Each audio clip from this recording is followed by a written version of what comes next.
Boa tarde, queria agradecer muito a presença aqui, especialmente do Dr. Drauzio Varela, que é um grande ídolo para todo mundo. E queria começar perguntando para o Dr. Drauzio sobre um projeto que tem sido realizado sobre o estudo daqueles princípios ativos com atividade farmacológica ali na região do Rio Negro. Se o senhor poderia nos dar mais detalhes e comentar um pouco da relevância que é o estudo desses princípios para novos medicamentos, novas abordagens terapêuticas. Melanie, prazer estar aqui com você. Esse projeto é um projeto que começou há bastante tempo.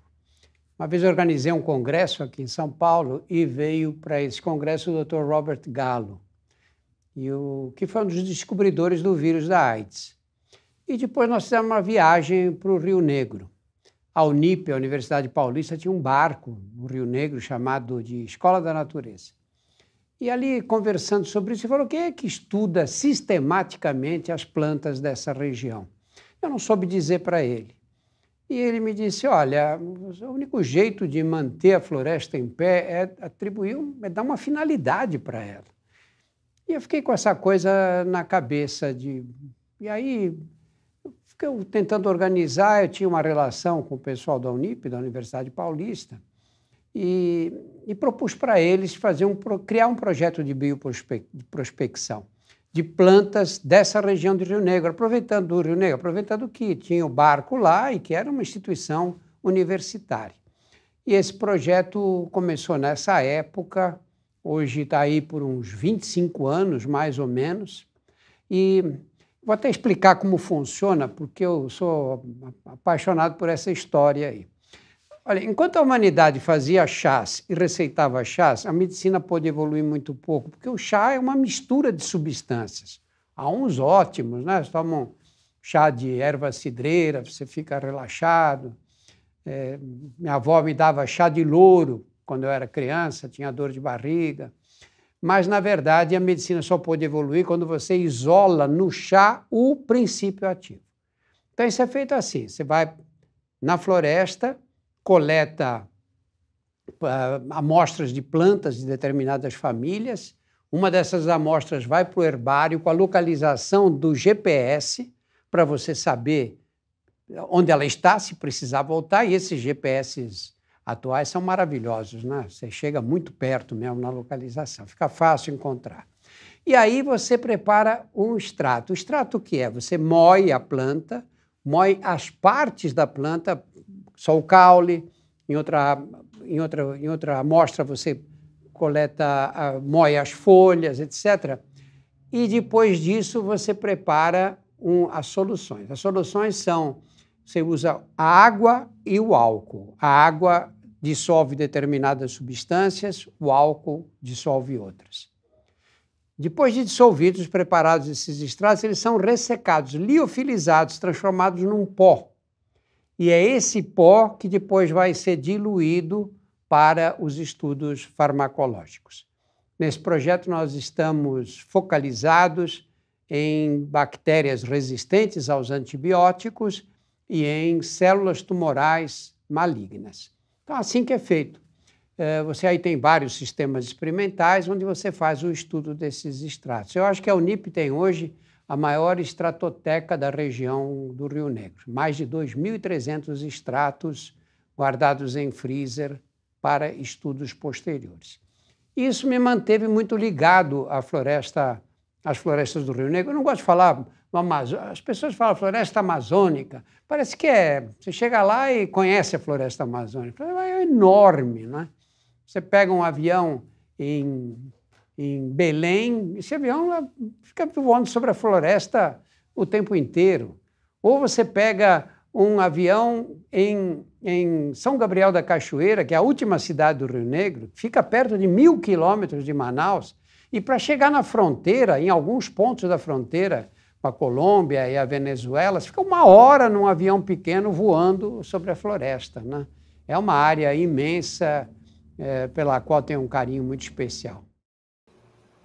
Nossa, excelente. Eu fico me perguntando agora, com todos essa riqueza que nós temos de biodiversidade, o potencial que a gente tem de descobrir tantas moléculas que podem ser a chave para a gente desenvolver alguma abordagem terapêutica que a gente ainda não tem hoje, né? Pensando agora um pouco nessa questão dos desmatamentos, das queimadas que nós estamos vendo aqui no país, que foi algo muito notório, infelizmente, no ano de 2020, 2021. O que o senhor acha em relação a essas consequências também, pensando na ótica desses estudos, né?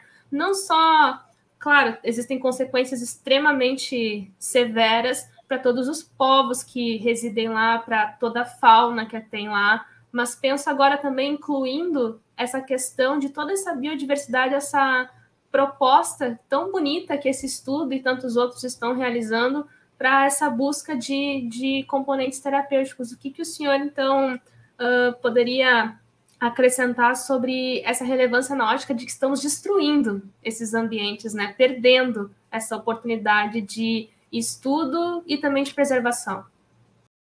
Melanie, na época da seca, sempre houve incêndios na floresta. Isso já aconteceu de eu querer fazer uma viagem dessa que o avião não podia levantar voo, esses aviões pequenos, por causa das queimadas. Agora, quando você vê o noticiário, você vê que agora esse número de queimadas, essas áreas queimadas, duplicaram ou mais, eu fico imaginando que dimensões de floresta nós estamos perdendo. O que nós não podemos deixar de discutir é que a floresta amazônica é habitada. As pessoas têm uma visão muito equivocada, muito simplista, eu diria até simplória, da floresta amazônica. Primeiro, imaginam que a floresta amazônica é um tapete verde, eles falam, né? Não é verdade, a floresta é super diversa. Você vem assim por uma região que tem árvores muito altas e, de repente, você dá numa campina. Parece que alguém com uma tesoura monumental podou aquelas árvores todas e você tem uma campina como essas que a gente tem no Nordeste. Isso faz parte da floresta. Ela é muito diversificada. O segundo ponto é que a floresta é habitada. Isso as pessoas esquecem, né? Especialmente os que moram fora do Brasil, que acham que é um grande tapete verde, o pulmão do mundo. Em termos de oxigênio, a floresta não tem nem tanta importância. O problema maior da floresta é que tem gente que mora lá. E se você não oferece uma possibilidade de ganhar vida, eles vão cortar as árvores. É tão simples, não é? Vão vender madeira, aí vão participar, vão trabalhar nas fazendas que são abertas na região. Então, nós temos que entender que nós temos uma riqueza absurda. Olha, tem floresta no mundo inteiro, né? A Alemanha tem a Floresta Negra, que bonito que é. Vai lá ver. Vai lá ver. Você tem que ir de ônibus, tem um estacionamento para os ônibus, tem lojinha de souvenir, né? É a floresta.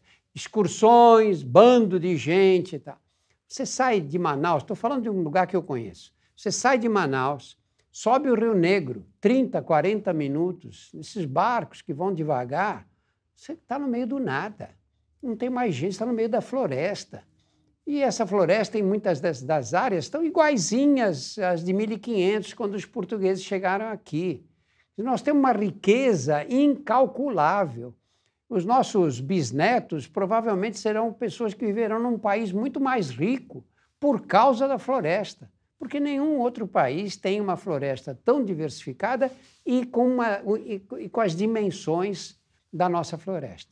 Agora, você derrubar as árvores para plantar pasto é uma tristeza, né? Porque essas coisas essas destruições são irreparáveis. Depois que você destruiu, você não consegue mais repopular aquela floresta do jeito que ela era antes.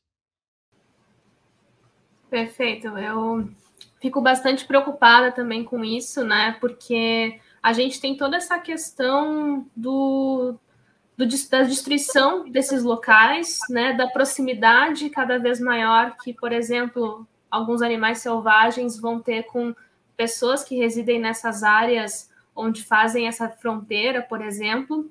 A gente tem essa chance maior daqueles eventos zoonóticos, né, também acontecerem. Então, acho que isso é muito importante também de ser destacado, que é a destruição da floresta, além de ser uma perda incalculável de biodiversidade e potencialidades, também é um risco muito grande para a saúde das pessoas, né? E acho que, entrando um pouco nesse aspecto, eu queria perguntar para o senhor sobre como o senhor vê, por exemplo, por parte desses povos que residem nesses locais, como o senhor brilhantemente falou, e concordo que acho que as pessoas têm uma visão um pouco reduzida sobre o que realmente acontece e é a floresta amazônica, né? Então, queria saber como o senhor vê, por exemplo, o enfrentamento numa situação de crise como a pandemia, por essas populações que residem nesses locais, além de outros problemas de saúde pública que também certamente afetam essas populações, em paralelo, inclusive, com essa crise sanitária que a gente está enfrentando. Olha, isso, quando a gente olha assim do ponto de vista histórico, você vê que o homem, à medida que ele invade territórios nos quais ele não penetrava antes, nós temos problemas sérios, né? Você começou a ter malária espalhada, a malária espalhou por essas regiões, aí, de repente, fizeram a estrada Madeira-Mamoré, milhares de pessoas que morreram por causa das epidemias de malária. E assim é o tempo todo. Quando o homem entra num habitat que não é o dele, que é o habitat de outros animais e de insetos, e, enfim, de outras formas de vida, ele se expõe sempre. E isso ele se expõe pessoalmente e ele cria o perigo de transformar essas infecções numa pandemia, não, numa epidemia. Nós estamos vivendo uma delas agora, que veio dos animais, evidentemente, não é?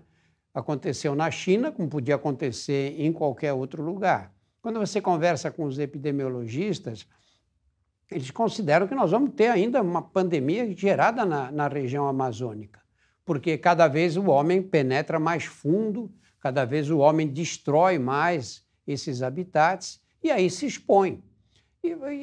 O que a gente tem que entender é que não somos nós os únicos a viver na Terra. Vivem os animais selvagens, vivem os insetos e cada um está na sua luta pela sobrevivência. Acontece que a sobrevivência de alguns implica na morte de outros, não é? Que é o que está acontecendo agora. Nós temos um vírus que quer sobreviver e ele tem uma estratégia de sobrevivência. Qual é? Ele é transmitido pelas gotículas que você elimina quando fala, quando tosse, quando espirra. E aí ele vai se transmitindo. E à medida que ele se transmite, ele vai criando novas cepas que são mais contagiosas. Quanto mais contagiosos eles forem, maior a chance de sobrevivência do vírus. E aí se diz, bom, mas e o que nós estamos fazendo? Bom, estamos desenvolvendo remédios, vacinas, estamos lutando pela nossa sobrevivência, ao lado dele. Né? Estamos convivendo com ele, não é? E ele também quer viver. E isso é uma luta da universal. Charles Darwin já explicou isso com total clareza, não é? Perfeito. Eu acho que é justamente isso, e falta um pouco também esse conhecimento, né? Esse outro lado da visão de que existe tudo isso acontecendo ao mesmo tempo. Tu tem esse micro-organismo ali que está tentando sobreviver, tu tem a nossa espécie lidando com tudo isso, tu tem N outras espécies, então é uma questão também da gente reconhecer que nós não somos os únicos e nem o centro da vida desse planeta, né? A gente divide com muitos outros organismos e isso precisa ser respeitado, né? Não só nessas questões ecológicas que são tão relevantes, mas também nas questões desses habitats que precisam ser preservados também. Dentro desse princípio, eu acho que a gente tem uma outra questão muito relevante que eu queria discutir com o senhor aqui também, sobre essa questão das desigualdades, né? Eu vi, pelo menos nos meus estudos, em conversas com diversos profissionais de diversas regiões do país, todos eles comentam como a pandemia amplificou desigualdades pré-existentes, por exemplo.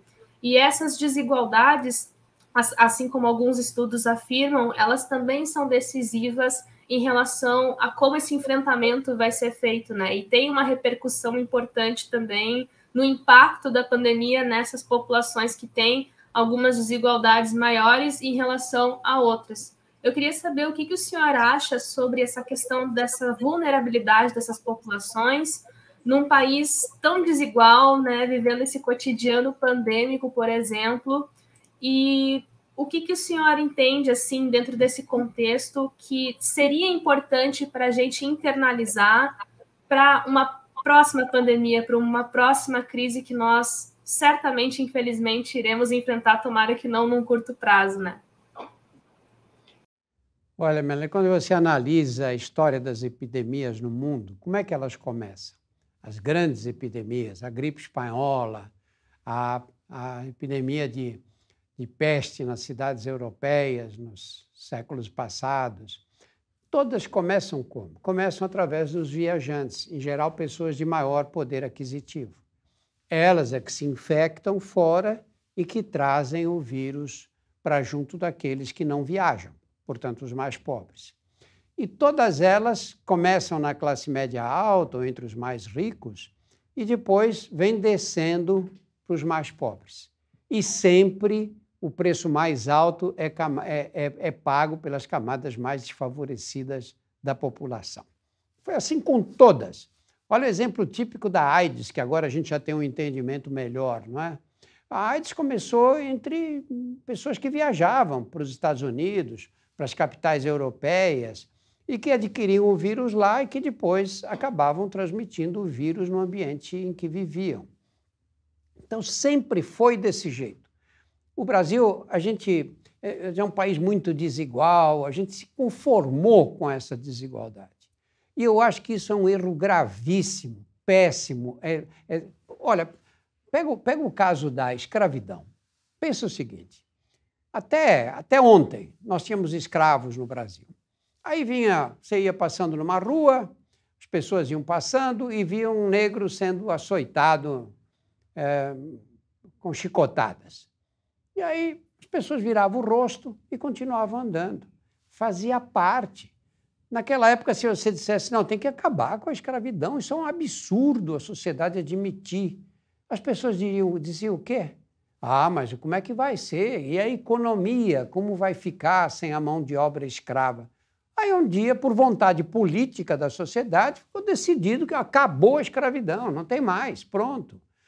Ainda só não se compara ao que era antes, que era uma coisa oficial. Bom, a mesma coisa vai acontecer com a desigualdade social. Nós nos habituamos a dizer, o país é muito desigual.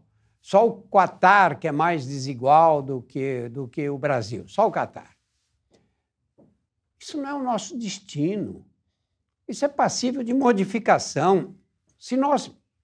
O dia que nós não aceitarmos mais a desigualdade, nós vamos começar a lutar para ela desaparecer.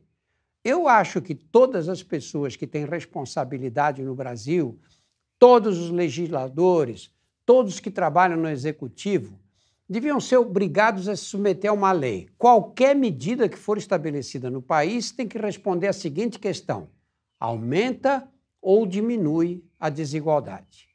Se aumentar a desigualdade, é proibido por lei.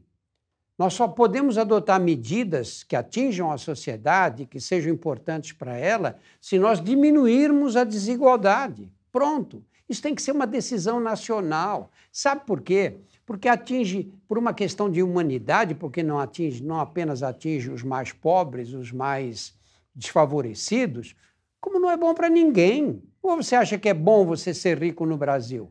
Que você tem que andar com guarda-costas, carro blindado, se uma filha atrasa um pouco no horário de voltar para casa, você enlouquece, acha que pode ter acontecido alguma coisa muito grave, você não tem liberdade de andar na rua, a gente anda na rua sempre olhando para o lado, desconfiando das pessoas que passam. Outros países, gente muito mais pobre, vive tranquilamente, não tem essa preocupação com a violência urbana que nós temos aqui. Viver nessa desigualdade não interessa para ninguém, porque não é bom para ninguém, não é bom nem para aqueles que têm uma vida privilegiada no nosso país. Perfeito. Acho que a colocação que o senhor colocou sobre não interessar para ninguém, a gente entender como todas essas questões afetam as nossas vidas é crucial. Eu acho que falta muito esse senso, pelo menos para uma grande parte aí de algumas pessoas que eu vejo, especialmente nas redes sociais, onde o pessoal se sente um pouco mais livre para expressar algumas opiniões mais contraditórias, por exemplo. A gente vê isso muito também sobre a questão da vacinação, né? Fazendo um paralelo no sentido de que, se tem esse monte de pessoas aí se vacinando, eu não preciso me vacinar. Ou, eu, né, não tenho aquele entendimento do coletivo, né? De como isso afeta, seja negativo no caso das desigualdades, seja positivo no caso da vacinação, o coletivo. E uma das coisas que eu espero que se fortifique pelo menos um pouco como uma lição dessa pandemia é esse conceito, né, do coletivo, de como o bem coletivo é algo que favorece a todos, né, independente daqueles que participam desse coletivo. E eu acho que dentro desse contexto, e aproveitando muito toda a expertise do senhor com seus estudos de diversas áreas, como, por exemplo, muitos trabalhos que eu li sobre o próprio sistema carcerário do Brasil. Como é que o senhor vê essa questão do controle da pandemia nas prisões, né?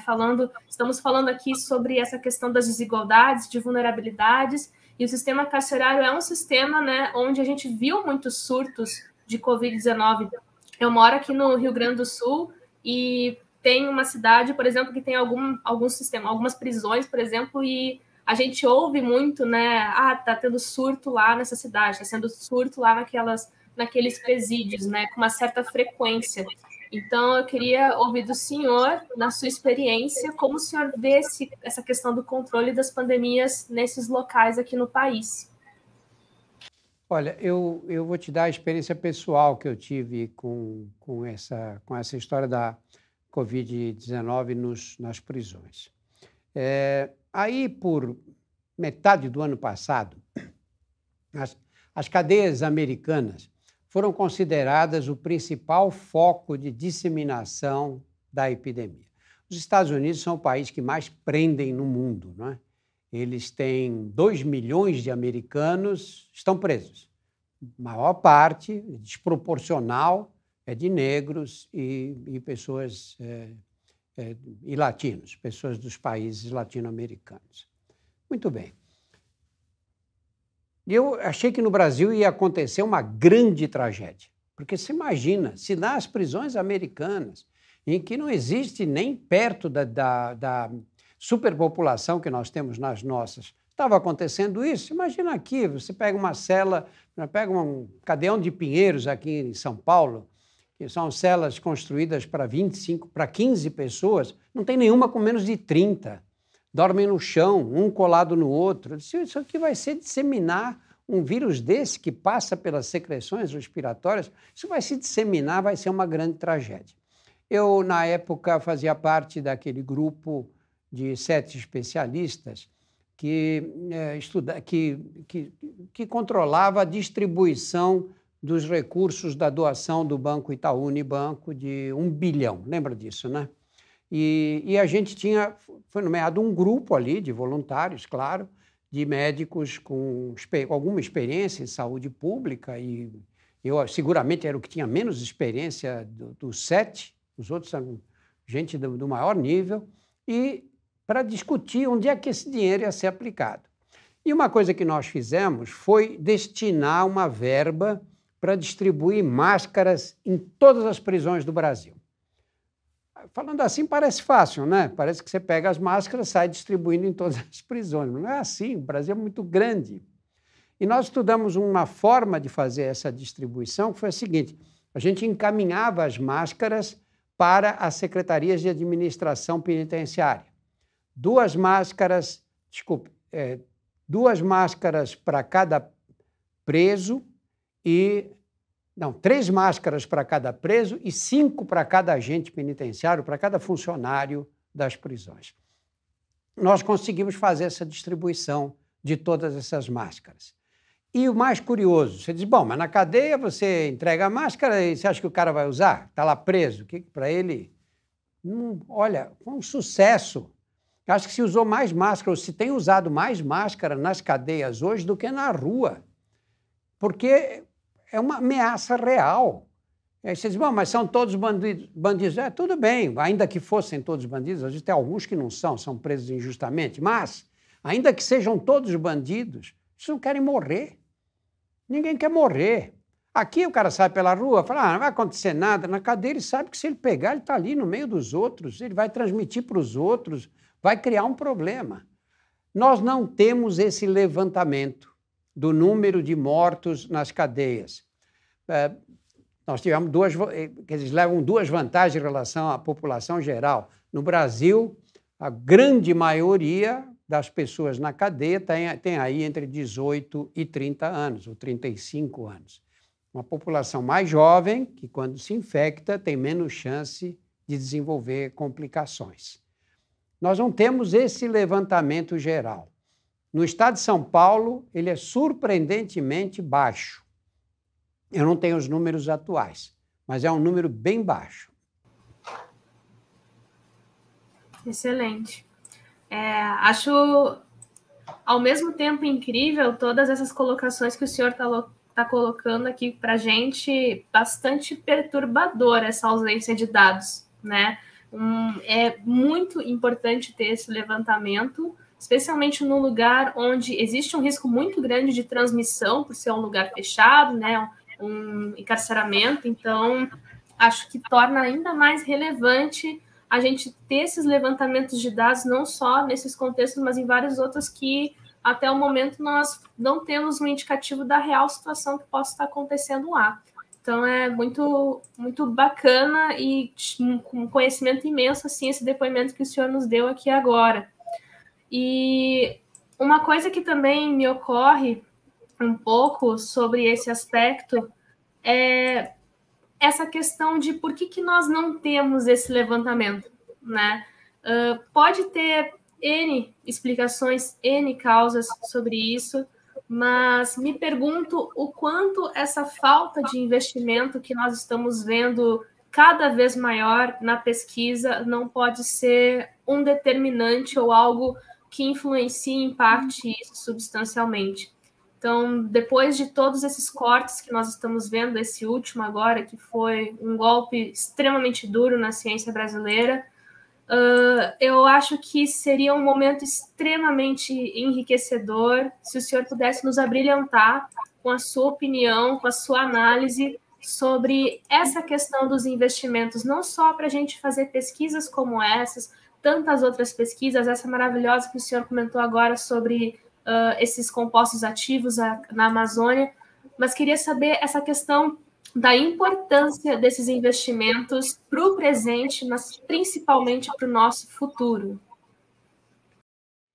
Melanie, olha, na questão das cadeias é fácil você explicar a falta desses números. Primeiro porque, para a população geral, as pessoas dizem que querem que esses caras morram. Ficam aí assaltando, matando, e ainda a gente vai se preocupar com eles. As pessoas não enxergam que o vírus não quer saber quem cometeu o crime, e quem é honesto e quem é desonesto. Ele se transmite.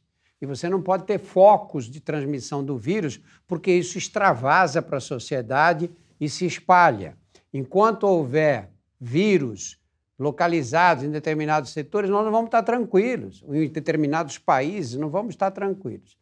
Depois, porque faltou uma coordenação geral. Quem é que pode avaliar o que está acontecendo nas cadeias do Brasil? Nós tínhamos que ter uma coordenação central do Ministério da Saúde. E essa coordenação central nunca existiu no decorrer dessa epidemia. Nós estamos até hoje discutindo a cloroquina. Depois de tanto tempo, né? Estamos até hoje falando nisso. Estamos perdendo tempo discutindo um absurdo como esse. Muito bem. Então, no caso das cadeias, fica difícil você imaginar que sem uma coordenação central nós poderíamos ter esse controle. No caso da ciência em particular, o que está acontecendo é uma destruição, é terra arrasada. Nós estamos comprometendo o futuro do país com esse corte. Diz, bom, mas daqui a pouco voltam as verbas e tal. Só que a pesquisa não é assim. Você tem gente com projetos de pesquisa caminhando há anos, às vezes, e que, de repente, você corta as verbas. Você acaba com as condições de continuar essa pesquisa. Muitos desses trabalhos todos que são feitos, que custaram meses, anos de trabalho dos pesquisadores, vão ser perdidos. Gente que estava fazendo estágios no exterior para trazer novas tecnologias para cá, perdem a bolsa, não tem como sobreviver nos locais de origem. Pesquisa tem que ter continuidade, porque sem pesquisa você não constrói um país desenvolvido. Vou repetir, sem pesquisa a gente não constrói um país desenvolvido. Pega os exemplos mundiais. Quais foram os países que se desenvolveram? Os Estados Unidos, a Europa Ocidental, a China, o Japão, a Coreia. Todos esses países só puderam se desenvolver na medida em que investiram em pesquisa e em educação e conseguiram, dessa forma, adquirir novas tecnologias. Os americanos competem com a gente no mercado mundial. Para pegar um exemplo só, os americanos investem em ciência e tecnologia 3% do produto nacional bruto deles. O produto nacional bruto deles é de 19 trilhões de dólares. 3% desse dinheiro, quanto dá? Quanto dá isso? Isso aí vai dar 270 bilhões de dólares que eles investem em pesquisa anualmente. E fizeram um grande país, fizeram a maior economia do mundo. Nós vamos continuar no Brasil sendo importadores de tecnologia alheia até quando? Até as pessoas entenderem que a ciência é absolutamente necessária para o desenvolvimento do país. Perfeito, com certeza. E eu acho que esse ponto que o senhor tocou é fundamental.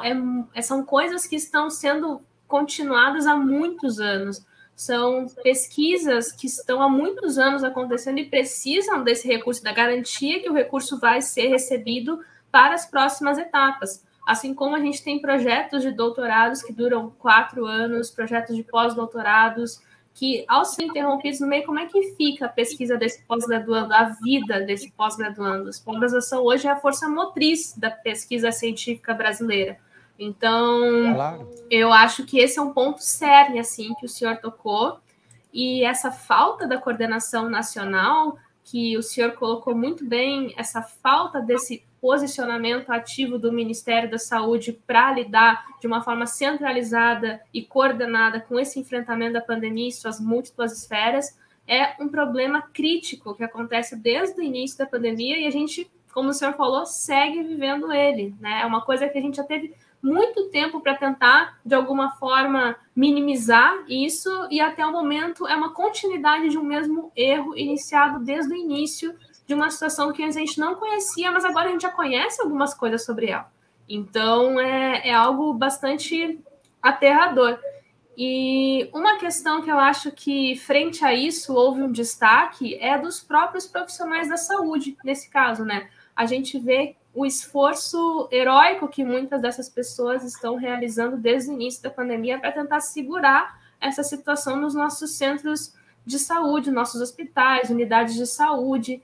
Então, eu queria fazer esse momento de reconhecimento a esses profissionais que têm trabalhado tanto desde o início da pandemia, se expondo a riscos que nós, que não estamos ali dentro da linha de frente, sequer imaginamos, né? E queria a opinião do senhor sobre o trabalho dessas pessoas, a necessidade desse trabalho, especialmente nesse momento, e como o investimento também em saúde precisa ser feito, porque hoje a gente viu uma revisão, por exemplo, publicada na JAMA, né, um jornal internacional, mostrando que mais da metade dos casos de 250 mil pessoas analisadas, se eu não me engano, mais de metade deles tinham sequelas de Covid após 6 meses. O impacto que isso trará nos sistemas de saúde, toda a necessidade que esses sistemas precisam se modificar, se equipar para poder atender, dar assistência a essas pessoas, a esse problema que nós estamos enfrentando e iremos enfrentar daqui para frente. Queria saber, então, do senhor essa sua opinião sobre essa atividade notória dos nossos profissionais nesse momento de crise, onde tem tanta coisa desafiadora acontecendo, e um pouco dessa sua visão ao longo prazo, esses próximos passos que nós daremos nesses momentos após a pandemia. Olha, esse trabalho é um trabalho maravilhoso. Eu tenho um portal de saúde, e nesse portal nós temos uma seção que é só entrevistas, chama Linha de Frente. É só entrevistas com pessoas, com profissionais de saúde. Alguns médicos, mas a maioria enfermeiras, psicólogas, etc., que estão aí na linha de frente mesmo do combate à epidemia. Eu, às vezes, penso, o que motiva essas pessoas, né? O que motiva você sair da sua casa para trabalhar num lugar onde está o vírus? É você, enquanto todos fogem do contato com o vírus, esses profissionais levantam, tomam banho, se vestem e vão para o lugar onde o vírus está circulando, o vírus está ali no meio deles. Né? Que motivação, que generosidade que essas pessoas têm. São tão seres humanos quanto os outros que fazem exatamente o oposto disso, né? Que dizem que é para não usar máscara, que você tem que não, que pode fazer aglomeração à vontade, está expondo os outros, as pessoas, ao vírus. Esses profissionais vão lá arriscar a própria vida e a vida da família deles, porque uma hora eles voltam para casa. Alguns se separam das famílias para poder ficar atendendo os doentes, ficam num quarto de hotel ou num pequeno apartamento alugado para ir para o hospital e voltar sem precisar expor os familiares. Eu acho que esse é o trabalho mais generoso que foi feito e tem sido feito nesta pandemia. E aquelas pessoas que se expõem ao vírus premeditadamente ou irresponsavelmente, quando ficam doentes e quando passam mal e quando precisam ser internadas, vão lá levar o vírus para dentro dos hospitais, justamente para colocar essas pessoas que são muito mais generosas em perigo e colocar a família deles em perigo também. Nós temos uma situação no Brasil que mostra os dois lados dos seres humanos, mostrando que eles são capazes das maiores iniquidades e, ao mesmo tempo, capazes de atos de extrema generosidade. Perfeito, com certeza.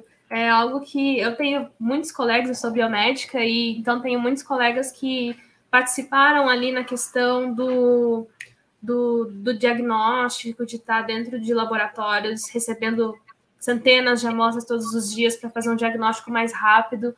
Então, realmente é algo muito bonito, notório, e ao mesmo tempo me espanta ver o quanto a sociedade não está ciente disso, a ponto de ter pessoas que pregam justamente o contrário do que ajudaria muito, por exemplo, esses profissionais e a própria sociedade.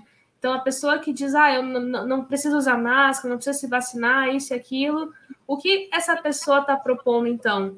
Que as outras peguem o vírus a partir da infecção e parte delas, então, evolua para uma hospitalização e lote esses hospitais, parte delas vão ter uma doença mais séria e tem o risco de óbito.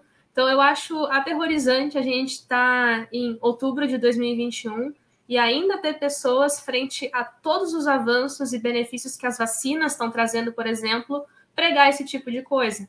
A gente vê o tanto que, por exemplo, máscaras e medidas mitigatórias proporcionaram para muitos países hoje estarem realizando aberturas que nós ainda não podemos realizar e ter pessoas que ainda sustentam que as máscaras não são úteis ou não deveriam ser adotadas. Então, é algo que realmente fico me questionando o que falta para a gente conseguir fazer uma comunicação ainda mais esclarecedora para que a gente possa se comunicar melhor com essas pessoas, ou o que falta para essas pessoas, por sua vez, entenderem que essa concepção que elas têm sobre a pandemia não corresponde à realidade e não faz sentido assumir essa concepção se ela não terá nenhum impacto modificador positivo sobre essa realidade, né? E pensando nisso, eu queria fazer uma pergunta para o senhor sobre essa questão mais voltada da vacina, né? O senhor sendo um médico especialista, reconhecidíssimo em relação à saúde pública, a doenças infecciosas. Queria aproveitar essa oportunidade para ouvir um pouco do senhor a relevância da vacinação, a preocupação que acho que todos compartilhamos aqui com as baixas coberturas vacinais de vacinas que já estão há muitos anos aprovadas, já estão no nosso calendário de vacinação e vendo que a gente não consegue atingir a meta dessa cobertura. Queria que o senhor falasse um pouquinho sobre essas questões, abordasse daqui a pouco um pouco também sobre essa questão aplicada na Covid e o que a gente poderia esperar nos próximos anos. A gente vai precisar usar máscara para sempre? A gente vai ter algum momento onde poderemos ficar aliviados e pensar, não, ok, eu posso não usar máscara a partir de agora porque conseguimos um cenário propício para isso. Queria algumas ideias do senhor sobre o que a gente pode esperar daqui para frente também. Vamos dividir a resposta em duas partes, Melanie. Vamos começar pela vacina, né? Eu acho que a questão da vacina, se a gente pensar o que foi feito no Brasil para destruir a confiança nas vacinas, eu acho que nenhum outro país no mundo fez.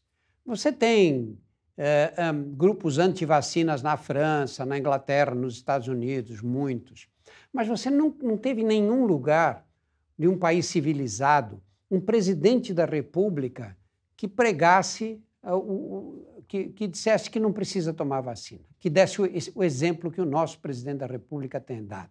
Ele mesmo não toma vacina e se orgulha de dizer isso.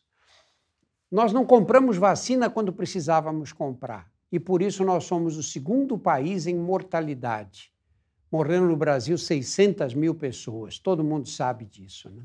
Nós pegamos os Estados Unidos, que foi o campeão da mortalidade, morreram 700 mil pessoas, só que eles têm 330 milhões de habitantes, 60% a mais de habitantes do que o Brasil. Então nós temos essa tragédia que aconteceu aqui por uma série de desmandos, entre as quais eu acho que o mais importante foi desacreditar as máscaras e a transmissão em lugares fechados e desacreditar as vacinas e não ter comprado essas vacinas no melhor momento. Então, embora esse universo assim essa situação tão adversa, apesar dela, nós já vacinamos com 2 doses 50% da população brasileira. Olha que coisas, pega a cidade de São Paulo, já vacinou mais do que as diversas capitais de países desenvolvidos. Por que isso? Não foi por causa do governo, isso é porque o povo brasileiro acredita nas vacinas. O Programa Nacional de Imunizações é citado pelas autoridades internacionais em saúde como o maior programa de vacinações gratuitas no mundo. Vocês vão dizer, mas os Estados Unidos vacina mais gente. Vacina sim, mas lá é pago. Vai você tomar uma vacina para ver quanto custa. Aqui não. Aqui você pega a sua sobrinha, a sua filha, a sua neta, leva no posto de saúde, é o dia, toma a vacina e vai embora para casa.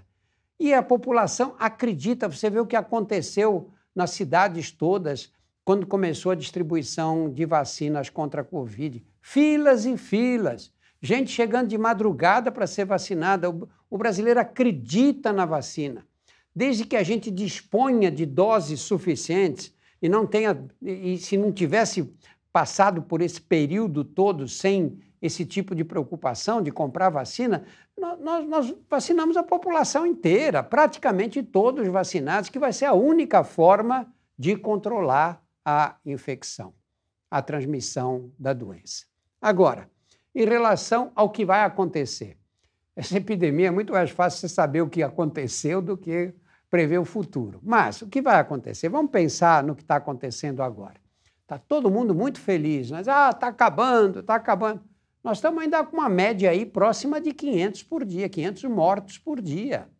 Você lembra como era no começo do ano passado, Melanie? Quando começou aí com 150, 200 mortes por dia, a gente dizia, olha, ainda vai chegar a 500 mortes. Era uma grande tragédia.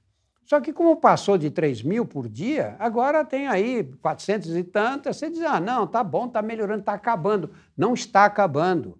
400 e tantas mortes por dia, em média, é muito alto ainda. Vai melhorar cada vez mais, à medida que a vacinação progrida. Esta epidemia se transformou agora numa epidemia de não vacinados.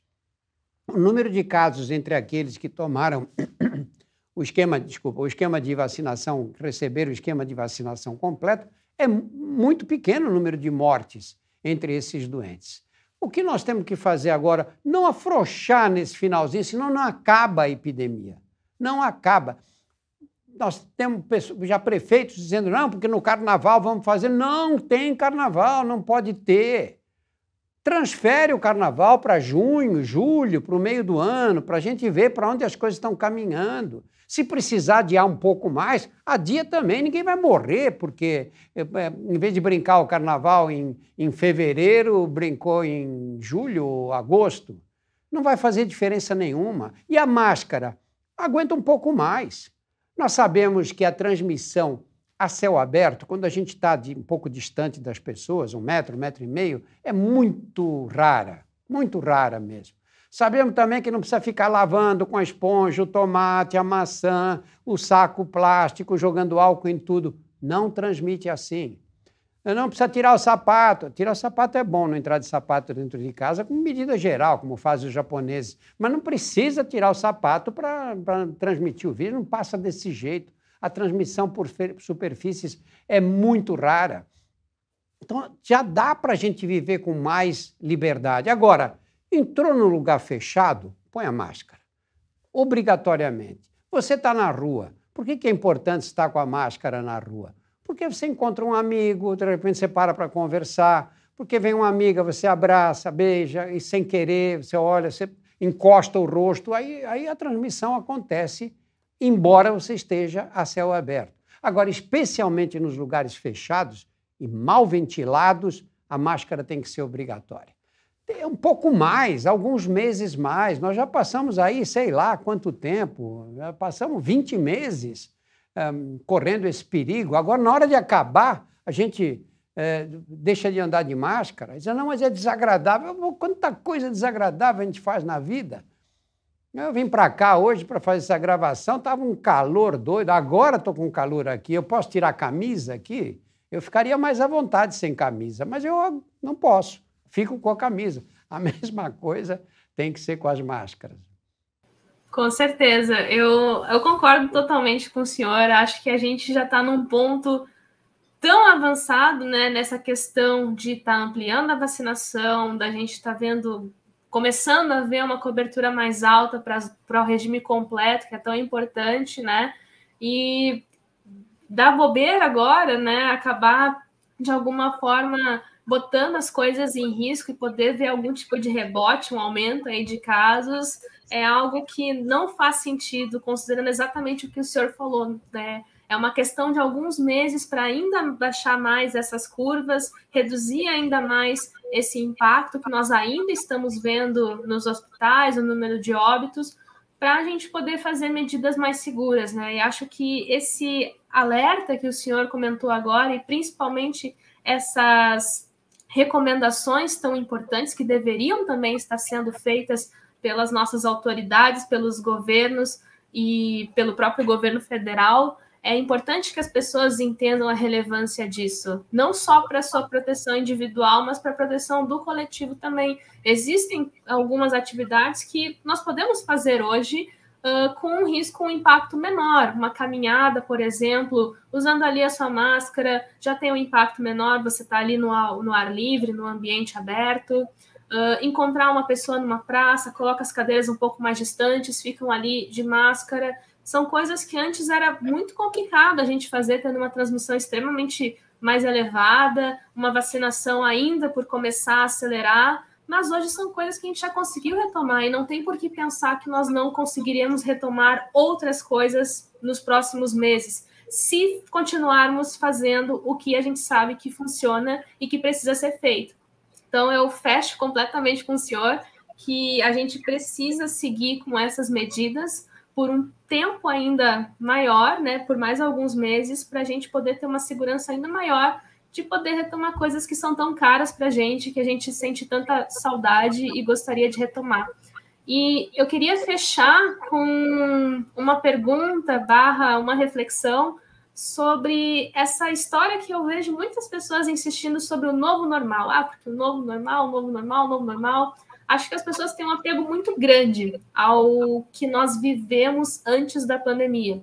E se a gente olhar um pouco a história assim, de outras pandemias, de outros eventos de crises sanitárias, são eventos remodeladores de comportamento, né? Eu vejo assim o quanto o impacto dessas crises direcionou alguns comportamentos da população para justamente agregar algumas lições para evitar com que a gente erre esses mesmos erros, né? A minha mãe fala muito sobre errar erros novos, né?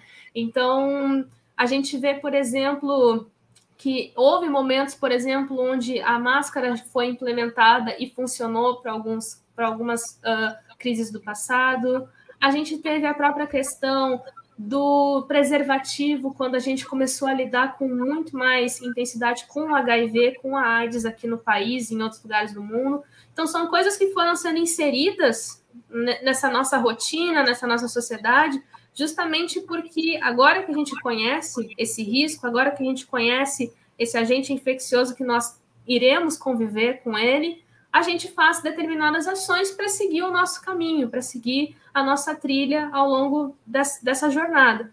Então, eu queria conversar com o senhor um pouco agora, nessa finaleira, para a gente falar um pouco sobre essa questão dessa próxima rotina que nós iremos viver daqui em diante. Acho que as pessoas precisam ter esse entendimento de que essas mudanças, que nós iremos fazer alguns ajustes daquilo que a gente tinha como normal e que teremos daqui em diante, não são maléficas, não é algo que a gente deva temer, não é algo a se pesar, né, a ter aquele sentimento de pesar, quase que luto, né, sobre não teremos certas coisas que tínhamos. Eu acho que não é nem essa questão, é uma questão de ajuste, de adaptação para esse novo contexto que é, ok, nós iremos conviver com esse vírus, ele vai ser endêmico, né, daqui a pouco, em alguns momentos, em algum ponto do ano, não sei, como o senhor falou, é muito difícil prever o que vai acontecer, mas, enfim, iremos lidar com ele, conviver com ele por um bom tempo.